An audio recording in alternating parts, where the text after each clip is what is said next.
Seja muito bem-vindo. Muito obrigado, Cristiane. Penso que vamos ter uma boa conversa. Espero que sim. E eu gostaria de começar a nossa conversa com esse tema que tem sido o tema principal para a coligação neste momento, que é o fato de a Comissão Nacional de Eleições ter excluído a CAD das listas definitivas de candidato às legislativas de outubro. E a coligação, então, recorreu junto ao Conselho Constitucional. Que decisão que o senhor espera da parte do CC neste momento? Bom, muito obrigado pelo convite. Estou aqui na Alemanha e até este momento estou extremamente satisfeito com os contactos feitos e este convite aqui da DW também é muito reconfortante. Relativamente a esta questão ligada ao recurso que nós submetemos ao Conselho Constitucional, nossas expectativas são muito positivas, porque primeiro já tínhamos um fundamento que achávamos que era suficiente para que o Conselho Constitucional dê provimento ao nosso recurso, mas existem outros elementos que estão a surgir mais recentemente e que reforçam ainda cada vez mais a nossa convicção. Um dos elementos, por exemplo, foi o porta-voz da Comissão Nacional de Eleições, na altura em que fez a leitura da deliberação, tinha dito que a decisão tinha sido tomada por consenso.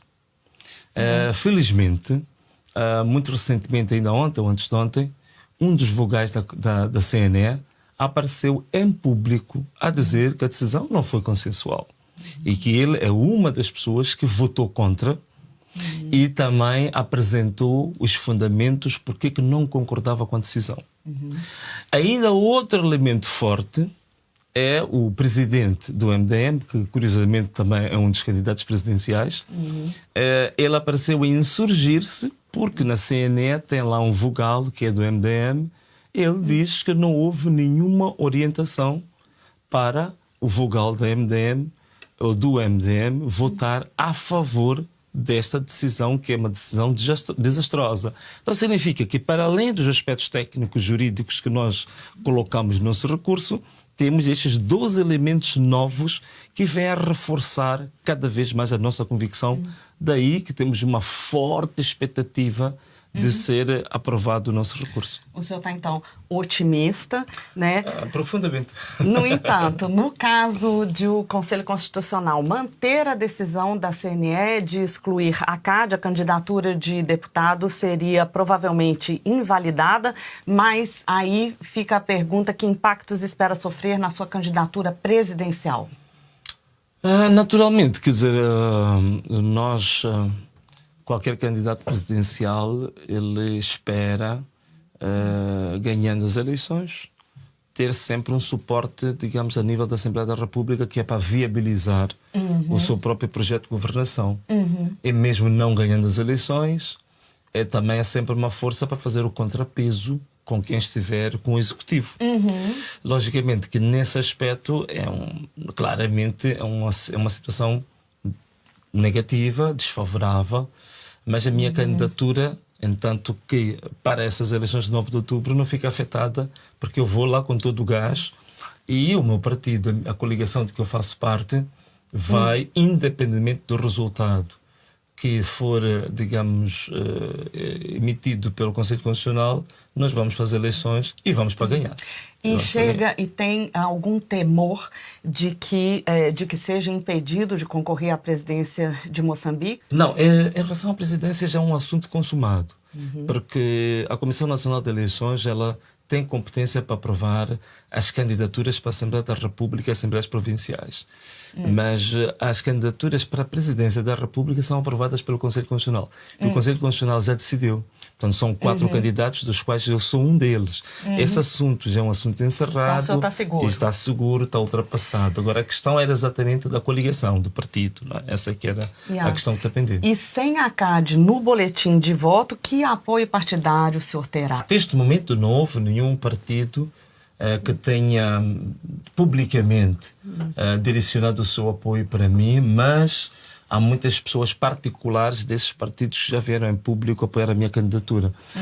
Neste momento não posso falar de forma muito concreta, porque alguns dos partidos também prometeram nos próximos tempos, sobretudo os partidos que não têm neste momento candidatos presidenciais, prometeram nos próximos tempos manifestar publicamente a quem que vão endossar o apoio às presidenciais. E eu acredito que tenho muitas chances de conseguir arregimentar muito dos partidos, não só os partidos concorrentes que vão estar no boletim de voto, mas assim como partidos também que não são concorrentes, mas são partidos ativos. Em Moçambique também espero ter um grande apoio da sociedade civil. Sobretudo por causa do manifesto que nós temos, que é um manifesto do mais, digamos assim, que dá um espectro de inclusão, mais transparente, mais democrático e até mais progressista, posso dizer assim. Então, por essa via, eu estou muito convicto que tanto a sociedade civil como os outros partidos políticos maioritariamente vão apoiar a minha candidatura. Eu estou com forte convicção disso. Então, talvez, não sei se vai querer transferir essa convicção também para esse outro aspecto que eu quero perguntar para o senhor. No caso de uma vitória para presidente da República sem a CAD, como é que seria a sua relação com os outros partidos políticos? Claramente que numa situação dessas, estamos em democracia, logicamente que é preciso arranjar uma plataforma de negociação para se formar, mais ou menos aquilo que existe também aqui na Alemanha, está sendo um pouco moda pelo mundo. É aqui na Alemanha, em Portugal, na Itália, sempre governos de coligação, não é? Não só coligações eleitorais, mas também coligações para a formação do governo. Uma moda que nem sempre é fácil de gerir. Não é fácil, né? Naturalmente. A África do Sul, um país vizinho, nosso, ali muito próximo de Moçambique, também enveredou exatamente para esta lógica. Eu penso que até se calhar isso não seja assim tão mau. Porquê? Porque quando nós falamos de coligações, nós estamos a falar da representatividade da sociedade moçambicana de uma forma um pouco mais ampla. Então, quando nós temos um governo formado em que representa diversas cores, diversas sensibilidades, significa que tens um governo também mais sensível àquilo que são as aspirações e as expectativas da própria população. Então, nesse aspecto, do ponto de vista democrático, eu acho que não é mau ter um governo de coligação. Então, logicamente que a constituição do mesmo tem muita complexidade, mas, do ponto de vista democrático, eu acho que é um avanço. Mas o que está a dizer, então, é que estará aberto como presidente da República para trabalhar com os outros partidos. Claramente, olha, quanto a isso, nós até já adiantamos uma ideia muito específica, que é o seguinte: nós ganhando as eleições, na formação do governo, que tradicionalmente o único partido que está no poder desde 1975 normalmente forma o governo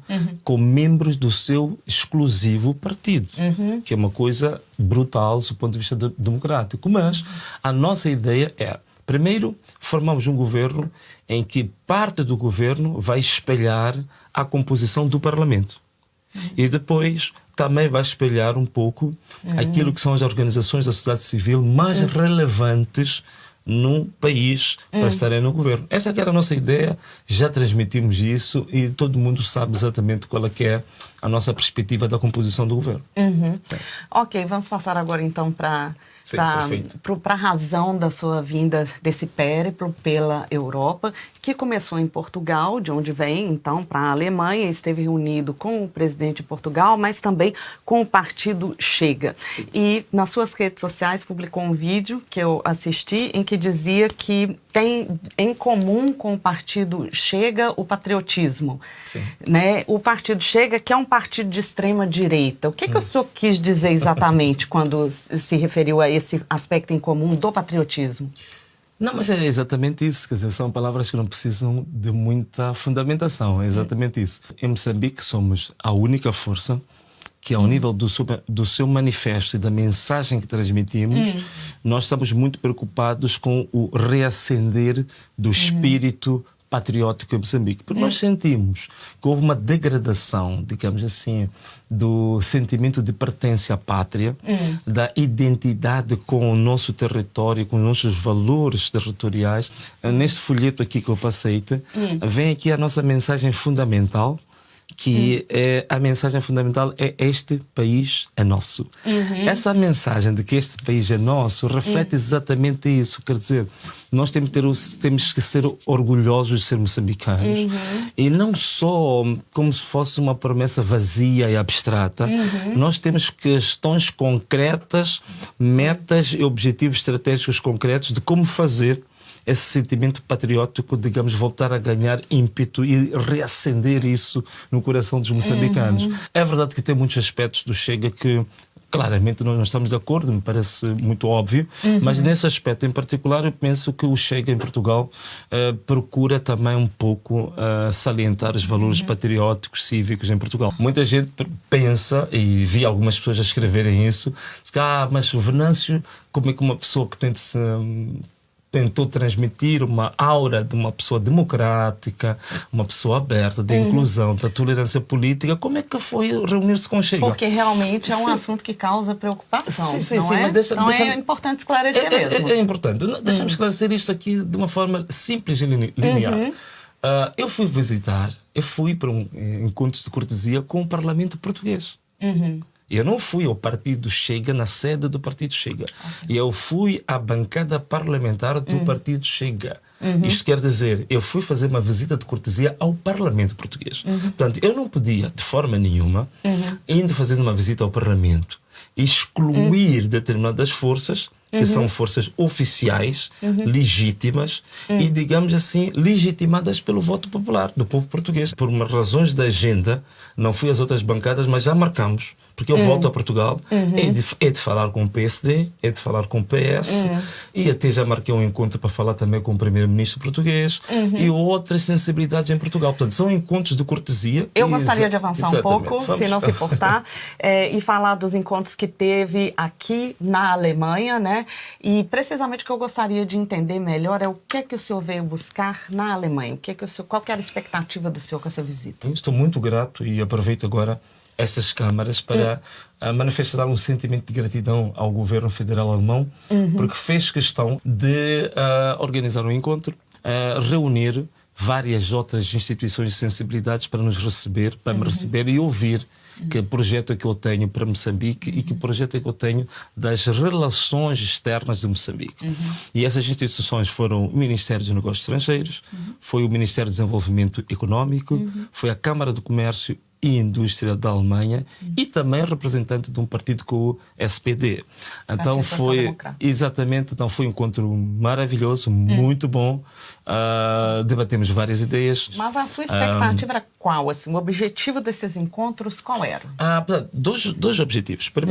O primeiro objetivo, logicamente, é fazer a apresentação do projeto, é a procura também de deixar claro quais são as oportunidades de relações tanto diplomáticas como económicas com o candidato Venâncio ganhando as eleições em Moçambique.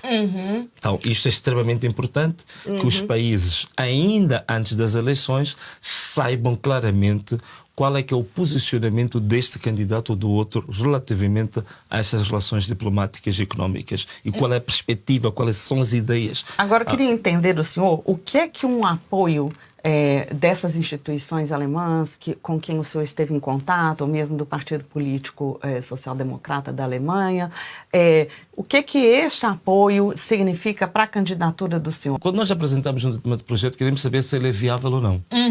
Então, uma das questões, já percebemos que no espaço alemão o projeto é entendido como um projeto viável. Então, ou seja, o senhor se sente bem recebido. E já se sente bem recebido, e não só recebido entanto como pessoa, entanto como individualidade, mas as ideias e a proposta que a gente traz foi muito bem acolhida e recebemos sugestões para fortalecer ainda mais isto. Isto significa que estamos a apresentar um projeto que é viável, não só a nível doméstico, mas fora de portas, isto é, fora dos limites de Moçambique, este projeto está a ter acolhimento. Isto é extremamente positivo. É o seu primeiro ponto. E o senhor acha que esse acolhimento, assim, o senhor espera que esse acolhimento, ele possa, o senhor tem essa expectativa de que ele se reverta em um apoio financeiro nesse momento de campanha? Sim, porque, bom, são alguns aspectos que talvez não vou entrar em muitos detalhes, porque para além deste encontro com 4 instituições muito fortes da Alemanha. Nós tivemos um encontro particular com o Partido Liberal Alemão, que também faz parte do governo, agora faz parte da coalizão do governo. Sim, inclusive o ministro das Finanças. Exatamente. E este partido foi muito para além de apenas dizer que o programa é bom, que concordam, e também fizeram uma abertura para, em certa medida, serem espécie de nossos mandatários na Alemanha e na Europa para ajudar e para apoiar o nosso projeto a avançar. Portanto, logicamente, indo à sua pergunta, claro, abrem-se portas de apoio financeiro, apoio técnico, formação, e isto é espetacular. Mas também há outro aspecto muito importante. Nós não deixamos de colocar aqui a nossa visão sobre a grande polêmica da exclusão das listas da CAD em Moçambique, que é para também termos interlocutores na Europa em relação a esta guerra que nós estamos a fazer em Moçambique do ponto de vista jurídico, e também estamos a passar para os partidos, instituições relevantes ao nível do mundo, que também possam serem, digamos, alto-falantes da nossa luta doméstica relativamente ao respeito pelos nossos direitos políticos que estão a ser violados. E aí o senhor espera um apoio político nesse sentido de se manifestar? Exatamente. Contra a situação atual, não, é isso? Não, quanto a isso nós fomos muito claros, muito honestos, muito leais. Mesmo com o Presidente da República Portuguesa, nós fomos muito claros em relação a isso. Nós colocamos os fundamentos, explicamos a ele e dissemos que temos consciência de que o Presidente da República tem que respeitar a soberania dos Estados. Isso temos consciência clara quanto a isso. Mas, tomando em consideração situações excepcionais em que num determinado país direitos humanos, direitos políticos e direitos de participação política são serem em causa, então não se pode aí, de forma absoluta, recorrer-se ao princípio da neutralidade, do respeito à soberania de forma absoluta. Preciso verificar a cada uma das situações de que é que estamos a falar. Porque se assim fosse, então a NATO, por exemplo, e o Ocidente não teria interferido na invasão que sofreu a Ucrânia. Entendi. Então, acabou. Essa fala de que governos não interferem em questões internas de outros países, ela nesse momento não convence muito o senhor? Sim, não convence, porque está em causa aqui direitos fundamentais dos cidadãos. Então eu penso que nesse aspecto, logicamente que tem que haver um pouco de recato e o distanciamento compreensível, a precaução compreensível nesse aspecto, mas é preciso sempre deixar um recado que se recomendar que se respeitem as leis, que se respeitem os direitos humanos. Eu acho que este aspecto particular é possível que estas instituições possam fazer.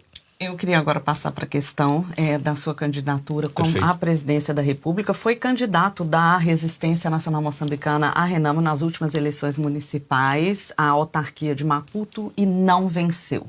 Está convencido de que será eleito presidente de Moçambique? Em 2023, nas eleições autárquicas, eu ganhei claramente as eleições.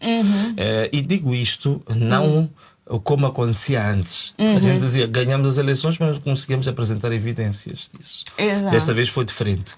Eu disse que ganhei as eleições e apresentei evidências. E as evidências foram apresentadas aos órgãos de justiça nacionais e ainda convoquei, na altura, um encontro com o corpo diplomático acreditado em Moçambique.